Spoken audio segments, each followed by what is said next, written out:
My name is Manuel Ojeda, and I'm from Logan County on 207 acres just outside of Chapmansville. And I've been dealing with Columbia and Chesapeake for some time now. Columbia drilled a well on my property some time back. It belongs to Chesapeake now. They took a right-of-way. Now when I say took, that's exactly what I'm telling you. They took it from me right up through my bottom. I offered them a right-of-way around the side of the hill. No, we don't want that. It costs too much money to have to build a road around the side of the hill. You've already got a driveway going up through this bottom. That's where our right-of-way is going to be. And that's where their right-of-way is at. There's a culvert that runs under their right-of-way. That culvert stopped up in February of 2010. I called them and said, hey, your culvert is stopped up here. You need to come up here and unstop it. It's a 3-foot culvert that carries the creek that runs out of the holler that I own. I said, if we get a big rain, that's going to create a tremendous problem for me. All right, we'll send somebody up there. 2 individuals come up there and they look at that culvert. Yeah, it's stopped up. We also noticed the bottom's rusted out of it. We'll just send a contractor in here to replace that culvert. 2 or 3 months passes, nobody shows up. I call them 2 or 3 times. Oh, we're letting out bids on it. We'll get somebody up there to clean it out for you. 13 months go by. They don't do anything. March of this year, 13 months later, we get a big rain. And right here's the aftermath. That culvert backs up for about 300 feet. It creates a dam. It backs up about 300 feet, and when it turns loose, it tears up everything for 1,000 feet coming down through my yard. I've got before and after pictures. If anybody's interested in looking at these pictures, they're welcome to look at them. I call them, tell them what happened. They send some people up there to look at it. Don't you worry, we're going to clean that up. You can see the flood debris going down through my yard. Piled up. That log, I know it's hard to judge that log. That log is 2 feet in diameter and 11.5 feet long. That washed into my yard. You can see the debris that washed down into my yard. Oh, we're going to clean that up. Springtime comes. You see the debris is still there. It's springtime. I keep about 15 acres mowed off. You can't mow into something like this. We do not need regulations just while they're drilling the wells, but we need regulations to protect us after the well is drilled also. I filed a complaint with the DEP. The DEP sends somebody up there to conduct an investigation. He writes his report and looks at me and he says, now I can't really do anything. I can make some recommendations, but they don't usually follow my recommendations. You need to get you a lawyer. I said, why didn't you tell me that over the phone? You'd have saved yourself the trip up here and me the time to walk around with you.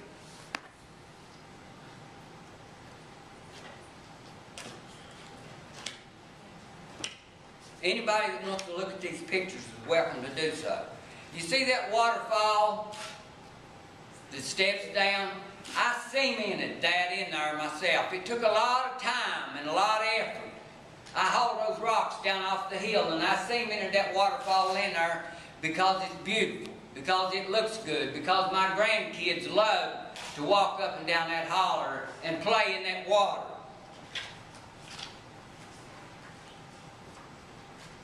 Right here is that waterfall. Do you think Chesapeake wants to do anything about that? That waterfall is gone.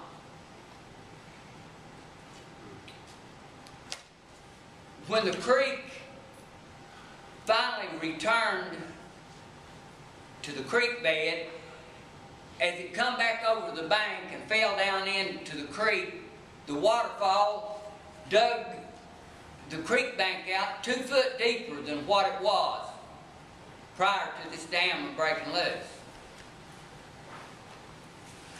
That caused the mountainside at one place to start sliding. They don't want to clean any of that up. They call it an act of God.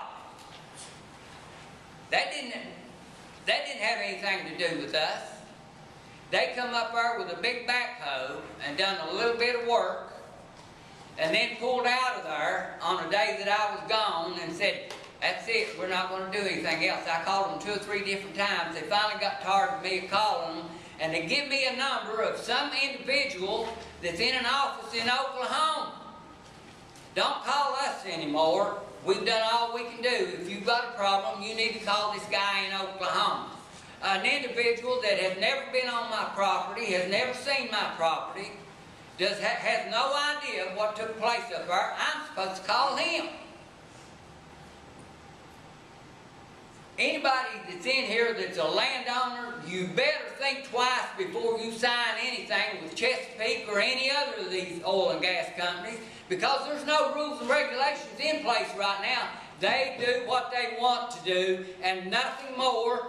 And unless you hire a lawyer, and a lot of people don't have the money to go out and hire a lawyer, they keep lawyers on their payroll. They don't have anything better to do than to fight people like me and you, people that have worked all their life to try to buy a piece of property. I didn't inherit this property. I worked myself down to pay for this property. It took me 10 years to pay for it. I bought this property in 1981, couldn't afford to build on it until 1993. I spent 20 years making it look like what it looks like today, and they destroy it and don't want to do anything about it. You see that bridge that goes across the creek right there? There's that same bridge. You see how much deeper the creek bed is now? And you've got the banks are 90 degrees. You see the slope?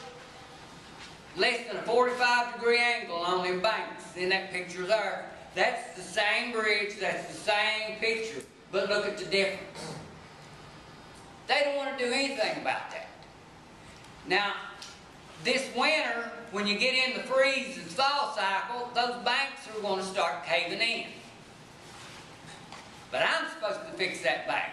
One individual I spoke to in the Hamlin office said, we've already spent X amount of money. How much have you spent? Their negligence caused my problems. I didn't do anything to cause them.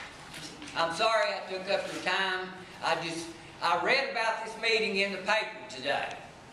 And I called the Gazette and got the time and place, and I made a trip over here to speak to y'all because, heed my words, you better think twice before you deal with any of these gas companies because they're nothing but a headache.